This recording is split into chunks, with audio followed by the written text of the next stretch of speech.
Coming up, could Mike Kafka and Wink Martindale vying for the same head coaching job ultimately save the Giants staff from losing multiple coordinators? We'll go ahead and break down some of the NFL head coaching news, take a look at the speculation around Saquon Barkley and how Joe Schoen will approach retaining him going into next season. Plus, of course, by how much do we think the Eagles will lose to the 49ers? We break it all down next.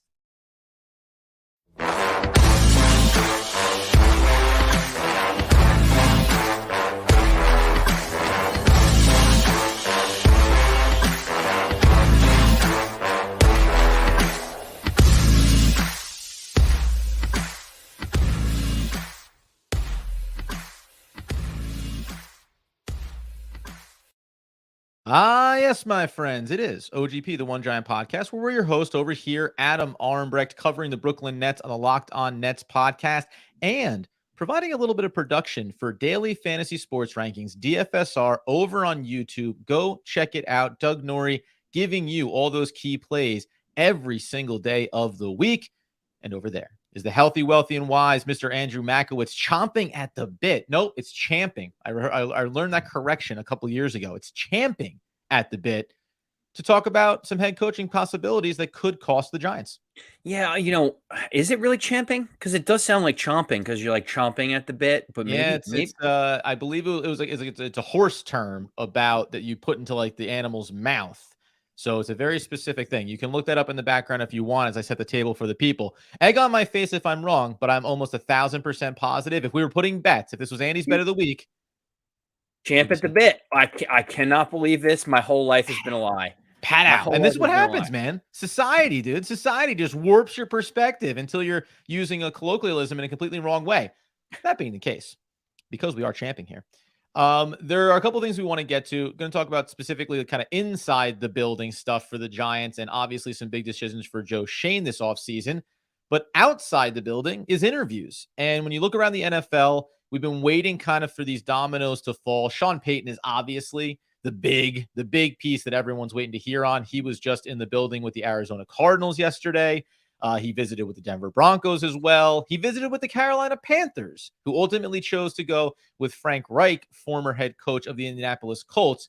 And that benefits the Giants potentially here, Andy. Were you surprised by the Frank Reich hire so quickly? It took me a minute to uncover the fact that he was once upon a time a quarterback for those fine Carolina Panthers. He was. I think he actually may have thrown like one of the first touchdown passes in the history of Carolina. His family all lives in Carolina. I think his children go to school in Carolina. Like, this made a ton of sense for the Carolina Panthers.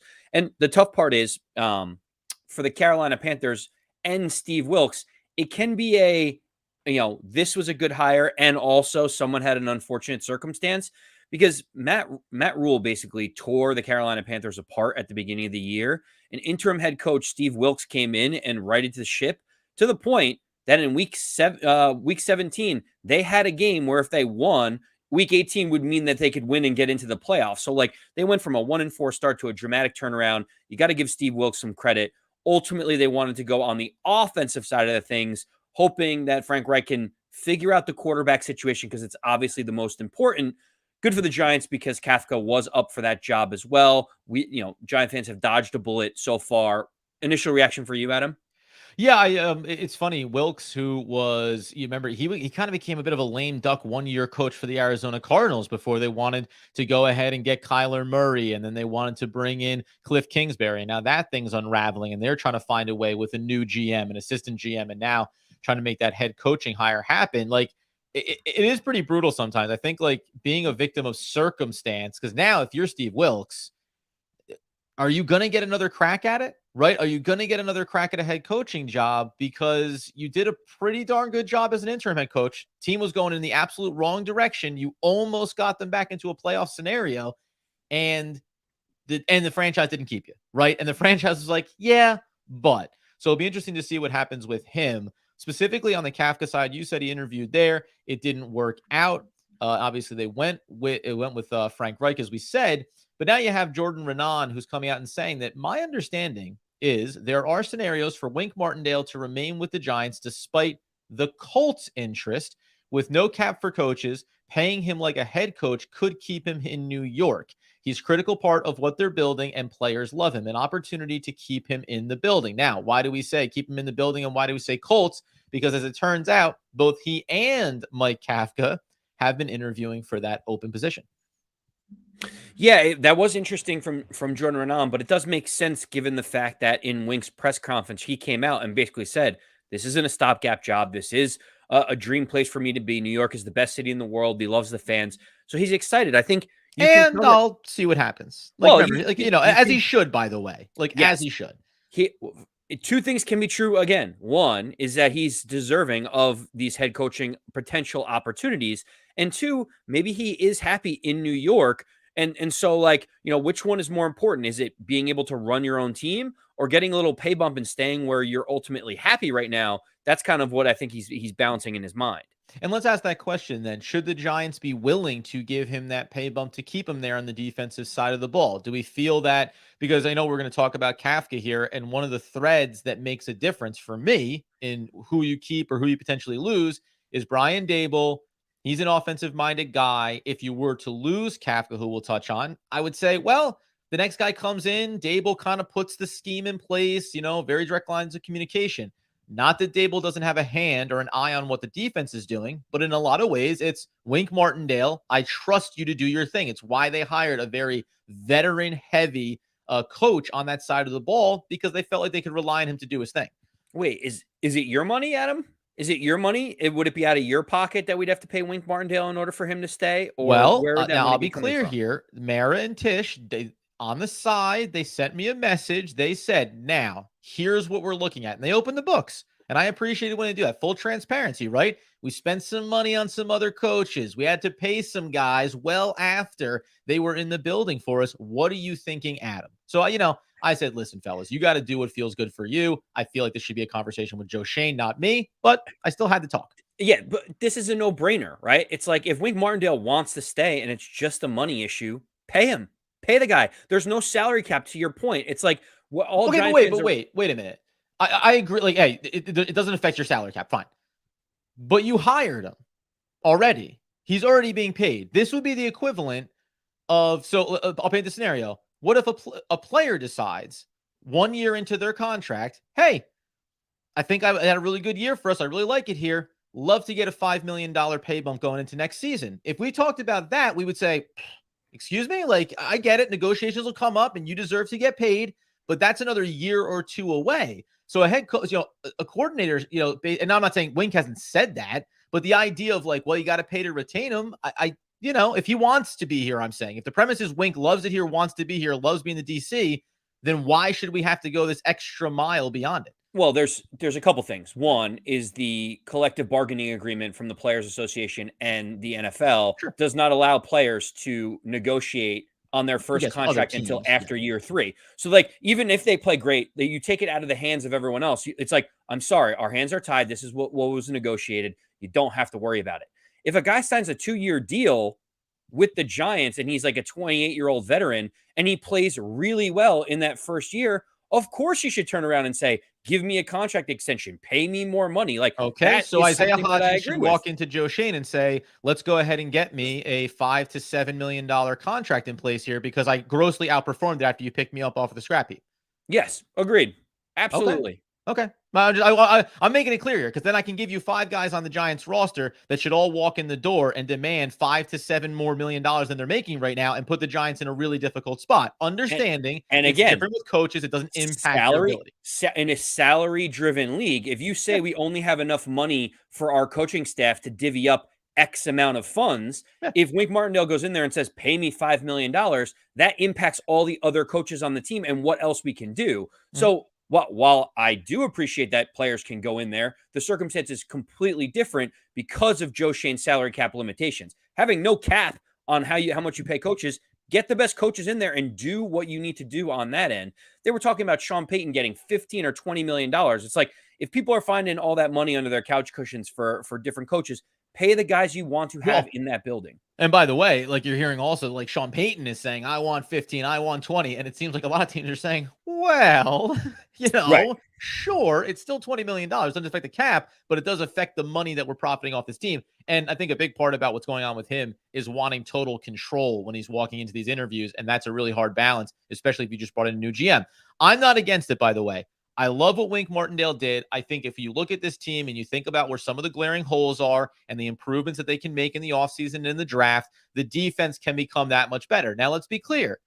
I'm not putting it at the feet of Wink Martindale, but we can look at certain statistics coming out of this season and say, hey, for as good as you were in some areas, the Giants' run defense was an absolute disaster. And it can be as easy as saying, well, tell me what linebacker was worth a damn on this team. Okay. But again, scheming your way to success can certainly be a factor here. I find it fascinating because I'd be pro keeping him and paying the money for it. I also, though, would say, boy, it'll be funny, though. I want more money. We're going to give him some more money. We're going to bump you up. I don't even know what he's making right now. But let's say you bump up to $6 million, right? Next season. You go 2 more years, $6 million a year. And then a year from now, they dial it up and they go, hey, guess what? He's even more of a hot coaching candidate. And he goes, well, now I'm going to leave because there's no amount of money that you're going to pay me here that'll equal what I'm going to get somewhere else. I value the idea of keeping this thing intact. And I also have to value at the top my head coach in Brian Dable, the GM in Joe Schoen, to say, listen, in a scenario, this is what happens. This is what happens when you're a good team. The coaching staff starts to get poached, and you have to kind of live with those results. And I'd hate for the Giants to make like a panicked move about it and commit more money to someone than just to say, hey, who would be the next guy? And Brian Dable has ties going all the way back to Alabama. So I would feel pretty comfortable that he could look out and find someone that could come in and elevate that defense. Yeah, and we mentioned this about Wink Martindale because he just got announced to have his second interview with the Colts. Yeah. Keep in mind, Mike Kafka also interviewed with the Colts, yet to be determined if he's going to get a second interview, I believe. But for the offensive side of the ball with Mike Kafka, he also got a second interview, which was believed to be in person with the Houston Texans. So Yeah. you have Wink Martindale getting his second interview, which they usually only do for about 5 candidates. So it means that they're very serious about it. And the same thing in Houston. Now, what I will say is right now, there's still people in Indianapolis that believe that Jeff Saturday is still the leader in the clubhouse because Jim Irsay loves him, and which would be just an amazing chef's kiss of a hire for them. The Mhm. other piece of it is, with Mike Kafka is he is not necessarily the favorite right now, even after a second interview with the Houston Texans. It looks like defensive coordinator of the Eagles, Jonathan Gannon, is actually a little bit in front of him in terms of betting odds. But And it's both the waiting coordinators, game when right? you have teams still playing. Yeah, of course. And same thing with D'Amico Ryans of the San Francisco 49ers. All these teams are still playing, so it's a little harder for them to do anything. The question I have for you is they're both, names after a successful year with the Giants that are in demand right now, both Mhm. interviewing for multiple head coaching positions. If the Giants had to lose one of those coordinators, Adam, which one would you feel more comfortable with the Giants letting go? Whether it be because we have someone to backfill them, or you don't mind changing the scheme, or you're confident that we can continue to keep the ship moving. Yeah, it's Mike Kafka because, and it's funny because we just finished talking about Wink. And the one thing I'll say is he's a veteran coach. Obviously, it looked like he, reinvented himself a little bit. Still ended up being the highest blitz percentage in the league this past season. So he didn't get too far away from his core. But when you have Brian Dable, the idea is the reason why Joe Schoen went back to where he was from in Buffalo and pulled Brian Dable to be the head coach is because you want to have a guy that's going to put an offensive system in place. So while we know Mike Kafka was calling the plays and he had his influence, you feel much more comfortable saying, okay, you still have the guy, you still have the architect over top, and the next guy you bring in, you can dictate some of those terms. He'll bring in some of his wrinkles, but a lot of the language can stay the same so that Daniel Jones, presumably coming back, obviously, and all the other pieces you bring in can have a level of consistency. I think, unfortunately, for Mike Kafka, probably the thing that holds him back in a lot of ways is this was a difficult roster to succeed with on the offensive side, right? You have rookies on the offensive line, injuries on the offensive line, a lack of full weapons at the wide receiver position. We can go down the list. I don't think Mike Kafka ever got to the point where he was really putting on full display what the offense that he would put in place could be capable of. It's interesting that you say Kafka because that would be the natural inclination for me to say because you're like, oh, we have Dayball, who's an offensive minded coach. But I think we all agree that early on in the season, there was a lot of evolution to Mike Kafka's scheme and play Mhm. calling. You saw some of the wrinkles he put in to get Daniel Bellinger into space. You saw how they utilized Daniel Jones more effectively. I actually would go on the other side of the ball and say I think Wink Martindale is easier to replace Well, for you're the one who one. said you would go pay him, which by the way, like, and I understand why. Like, I Because well, two things again. I'm doing the two things can be true today because that feels like a really good situation for me to be in because I don't want to yeah, feels put like a myself really in a good way to corner. approach it. One is that I would pay Wink Martindale whatever because it's not my money, and I think he does deserve another year with this team to see what it could look like. But on the other hand, if we end up losing Wink Martindale, we can also keep in mind that like this defense was 22nd in the league in points per game. They were 31st in rushing yards per attempt against. There Yeah. are some stats that you look at that say the Giants weren't that great. And you kind of say, well, was Wink holding this thing together by a thread with his scheme? Did we not have the right players? I mean, 5.3 yards per attempt rushing when you have Leonard Williams, and Dexter Lawrence on Yeah. your defensive line feels like an area of concern. So for me is I would like to see them progress and not have to start over. However, if they were to lose Wink, I think that you could find another defensive coordinator that may be able to do something different. I don't necessarily think we have to keep with Wink's scheme if that's the case. Yeah, I know. I think I don't know if did you bring this up or I don't know if we were talking about this or if I talked about it somewhere else. This happened recently. I think it was on our Depends. last It depends episode. if it's really smart and insightful. If it was, then it was Yeah, it definitely was me definitely on you. this one.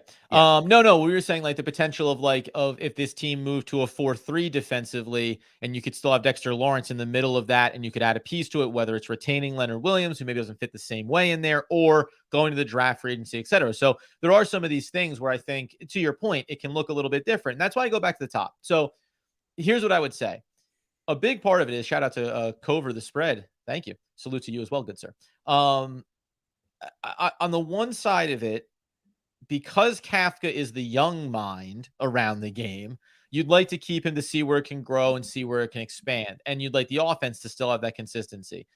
Defensively, I think the whole reason why you went and got Wink Martindale was to maximize whatever you had, right?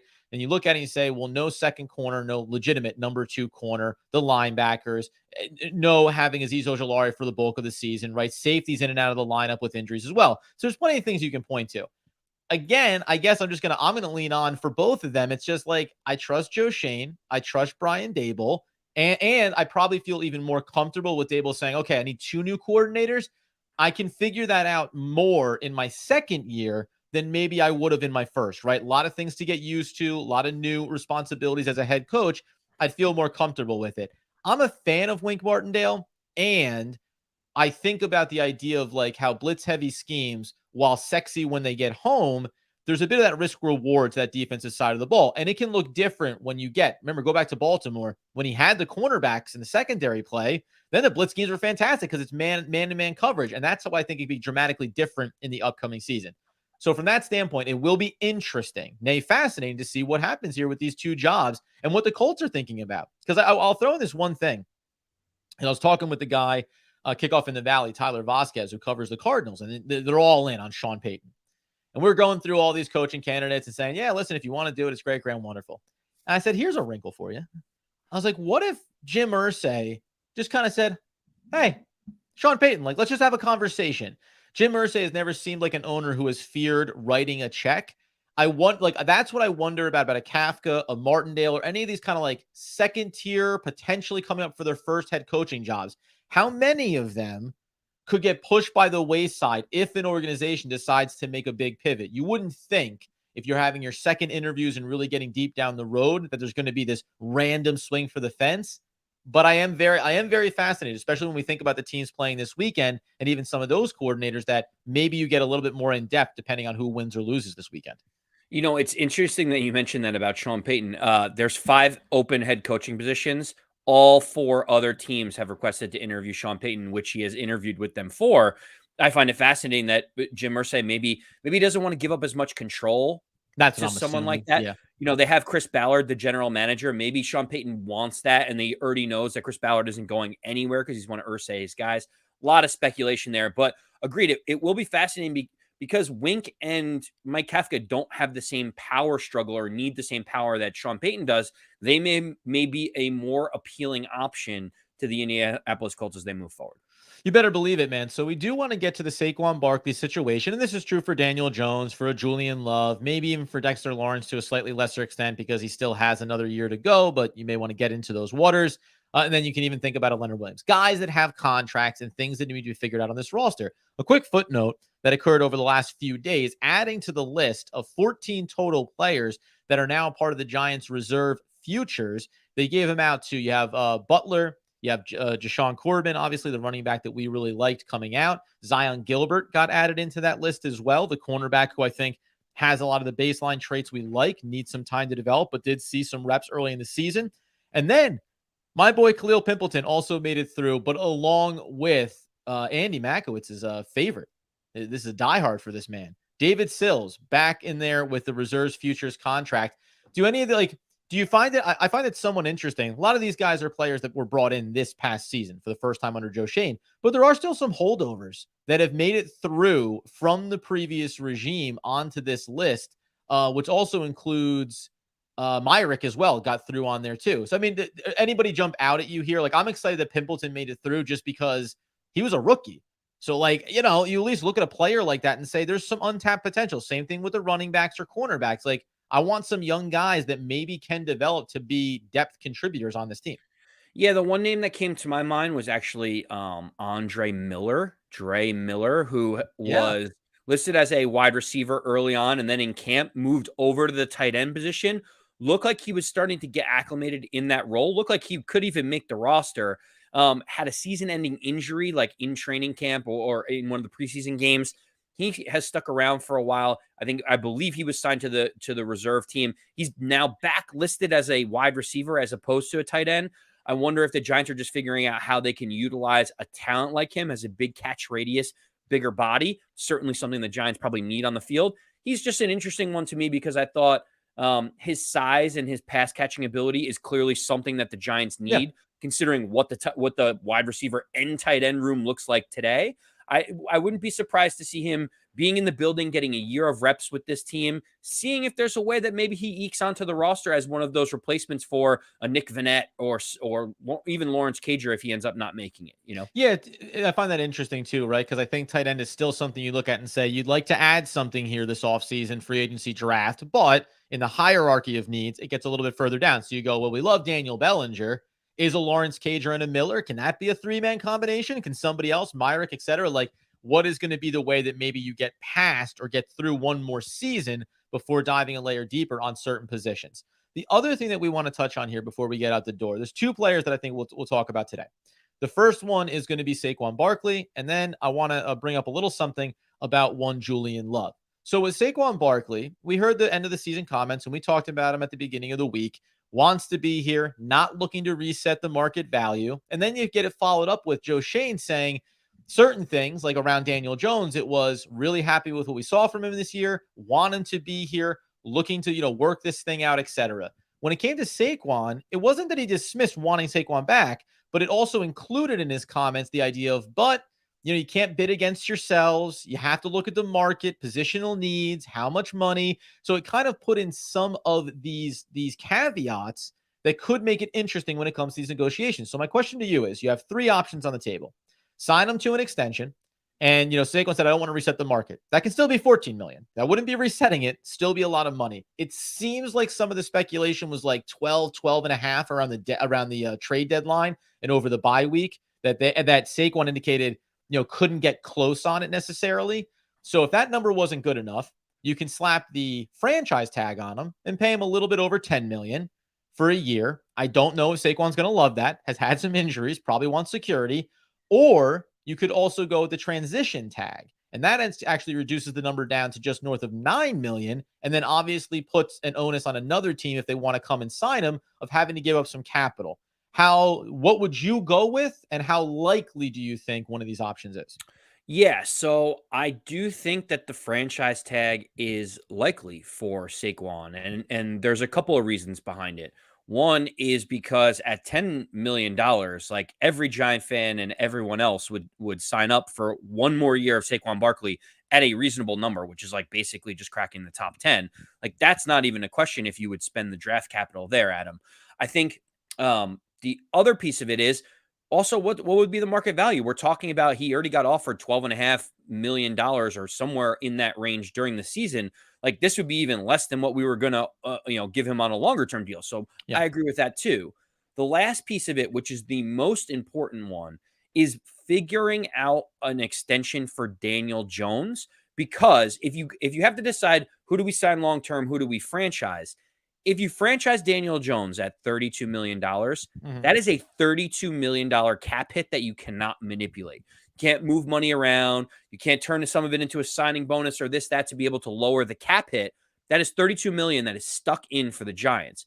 If you do it with Saquon at $10 million, well, then you're saying you're only allocating $10 million cap hit to Saquon. And if you can sign Daniel Jones to a longer term deal, you could bring his cap down to be able to make other adjustments across the roster. Yeah. So I think the whole thing about this, and Joe Schoen said it, is that we have to fit these puzzle pieces together. None of these negotiations are in a vacuum by Mhm. themselves. It's all like, well, if we do this, what does it mean for the other availability that we have? And so that's why I would franchise Saquon Barkley, knowing that you get him cheaper than what the going rate would be, and also it gives you an opportunity to figure things out with Daniel Jones. I agree. So I agree with you overall. Everything happens together. Here, I think, is some of the differences. And we'll talk a little bit more about Daniel Jones as we move through the offseason as well, obviously, because there's a lot of caveats to that conversation, too. The problem to me with tagging Barkley is like, I don't know if he'll play under that. Now, you say you tag him to continue to negotiate. I know you can shrug your shoulders about it, but if you tag Saquon Barkley and he says he's not going to show up to camp and play, you have a whole new problem on your hands. Now you can then go and say, we can look to trade you at that point, et cetera, whatever, see what our options are. But so here is my good faith perspective around the Giants and Joe Schoen is that they might not go to that place and say, if you don't want that, if you don't want to play underneath the tag for a year, if we can't come to an agreement on a long-term contract, then the other option would be to say, we put the transition tag on you. And now that obviously guarantees 2 first-round picks for us, and then anyone else that wants to come get you, and you have those conversations about what that contract will look like, et cetera, right? The guarantee that where you go is going to pay you. What I find fascinating on that front is there any team in the league that would say 2 first-round picks, right? Because when we talked about it for Daniel Jones, hey, that's potentially a franchise quarterback. It's a quarterback in general, and you can wrap your head around first-round picks being traded for that. But if you, I find it hard to think that any team would say you're going to give up 2 first-round picks for Saquon Barkley. And at that point, so here's my big conclusion is, if you're going to franchise tag him, I would just transition tag him. Why? Because you save over another $1 million by doing so. If you're already going to say that we're going to tag you, I'm going to put the one on that ends up averaging the top 10 players at the position, not the top 5. If somebody wants to come get you for that draft capital, it's almost fantastic, as we would all agree, as much as we may love Saquon, and you save yourself money on the cap. So that to me is the shrewdest move that you could make if you're Joe Schoen. Yeah, I mean the simple answer for me in this whole scheme is, the reason why I shrug my shoulders is not you proposing it. It's that if I'm sitting there as Joe Schoen, I feel like he has all the leverage in the Saquon Barkley negotiation because no team is going to trade 2 first-round picks for Saquon Barkley. There's not a single team out there that would do that. All you have to do is go back to earlier in the season when Christian McCaffrey was traded from the Carolina Panthers to the San Francisco 49ers. They didn't even get a single first-round pick for Christian McCaffrey. And you'd like to think that they are likewise in the same type of skill set.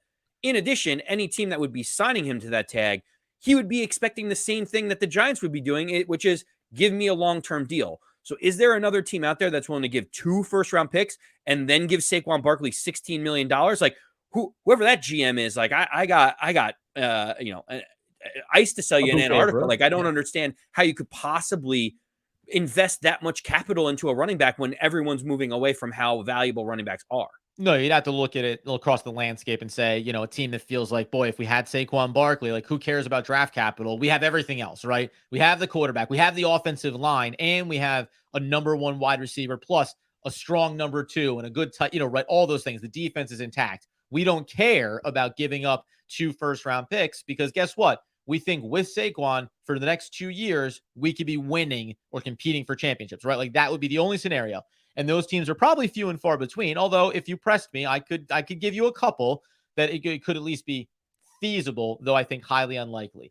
The other thing is then the compensatory formula about this too. Like again, if you're the Giants and you say we're negotiating at 12 million and Saquon's negotiating at 14, and you just and the way Joe Schoen talks about it is just the way he brass taxes is like, if I spend 2 more million here and then I spend 4 more million here, I've lost a player or two in those negotiations, and you can't sacrifice the long-term sustainability of this team. And I think the other big factor is like, what do the Giants really feel they're going to be? What does Joe Schoen and Brian Dable think of the upcoming season as opposed to 2 years from now, 3 years from now, right? Because keeping Saquon Barkley, let's say on a long-term deal, on a 4-year contract worth $14 million, well, you can end up hurting your ability to replace certain positions with younger talent, free agent talent, right? And by the time the team gets fully ready to really compete, deep playoff runs, as much as we love this year, you could be looking at Saquon Barkley closer to 30 than to 26 and saying like, and now we actually need a supplemental running back here because Saquon's not quite the same player. I mean, we all know what happened with Ezekiel Elliott and the Dallas Cowboys, right? And I don't think that it's ever going to get to that place, but it is very interesting this is the balance, man. And I think it's a brutal part of this because we loved this season so much for the Giants overall and for Saquon as an individual. And also, it's hard to sit here and be like, you know what, 14, 15 million, sure, let's do it. Like, and you can manipulate it so it becomes effectively a 2-year deal and there's outs, etc. But I also think if he's here long term, it really is the symbolic Tiki Barber type of thing. You're only going to play for the Giants and you'll have a 10 plus year career and you'll retire as a Giant. So all these things matter. It does matter. And I go back to the leverage that the Giants have, though. It's like, okay, we'll either do a longer term deal at 12 something million dollars or we're going to franchise you. If you don't want to play on the franchise tag, then you have to sit out a year. And like, what's that going to do to your value? We saw they would trade him at that point, though, too. Well, yeah, and does Saquon really want to go down that route to get another $1 million a year out of the Giants? That is fascinating, right? It's like you want as much as you can, and everyone gets that. And also, do you want to play somewhere else? If you're willing to play somewhere else, then it's kind of okay, right? But if you're not, then you're almost just like, come on. Okay, 12 million it is. He has been consistent with his desire to remain a New York Giant. It really does seem like he loves being a Giant, loves being here, says all the right things. I mean, he was on a video talking about winning tickets to a Giants game next season, and he's the sponsor. Like he's acting as if it's business as usual. It would be shocking to me if Saquon is not a Giant at this point. I just think it's one of those things where it's like, all right, your agent's at 15. We're at 12 and a half. Saquon, we're going to walk anything north of 13. It's on you to make that decision at this point. Like, what do you want to do? I ultimately think that it'll get done. It'll be a little bit less than what Saquon and his agent would want. It's probably going to be a little bit uncomfortable for both, but that's really ultimately when you know it's a reasonable deal. And by the way, I wouldn't hate the idea if you came in and said 12, whatever, 12 and a half, whatever it is, 12 base. And maybe he can get to 14 million with some pretty high bar incentives, right? Like, hey, listen, if you go for, let's say 10 touchdowns, right? That's a pretty big number that you'd have to accomplish. Okay, great. That's worth another $1 million. If you go for 1,200 plus yards rushing, okay, that's going to get, whatever. And 1,200 could be incredibly low given how Saquon looked this year. But you can put things like that in place, right? All purpose yards over 2,000. If you want to go that route, I think that also can be effective because the value is there, games played, et cetera, all those good things. So we'll see how it plays out. But the funny thing is, remember, using the franchise tag, well, now we kick it back to Daniel Jones and what's going to happen with him and where those numbers are and whether or not you sour your potential franchise quarterback. If you said, well, we tagged one, or maybe we get the negotiation completed with Saquon. Transition tag for Daniel Jones. Our team's willing to give up 2 first-round picks for him. A lot's going to depend on what happens in this QB carousel landscape over the course of this offseason. So we'll talk more about that. And one thing that I think we'll kick down the road here, at least a little bit, is just that inside of this group of players that had renaissance seasons, came up in big ways. Julian Love is that other player that's being talked about here. His market value is around $8 million. And I just wanted to throw this out because I did think that this was a good talking point brought up by Daniel Jeremiah. He said over on Twitter, Kyle Hamilton was my 5th player, and he was picked 14th in terms of where he ranked them.